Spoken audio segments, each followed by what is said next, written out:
Makabayang araw po sa inyong lahat. Ako po si Camille Sanchez, ang inyong tagapagpagtagda sa ngayong araw nito.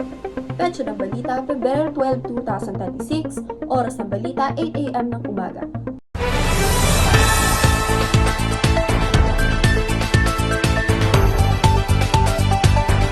Focus ng balita, mga isyu sa trapiko sa Metro Manila. Ang nilalaman ng balita. Ayon sa mga ulat, patuloy ang mga isyu sa trapiko sa Metro Manila dahil sa mga proyekto sa infrastruktura at pagdami ng mga sasakyan sa kalsada. Ngayon, dumaloy naman tayo sa mga pamprosesong tanong. Pangunang katanungan, paano nakaapekto ang nasabing balita sa ekonomiya ng Pilipinas? Ang mga isyu sa trapiko ay maaaring makaapekto sa produktibidad at ekonomiya ng bansa dahil sa pagkawala ng oras at gasolina. Pangalawang katanungan, paano ka naapektuhan ng balitang nabanggit?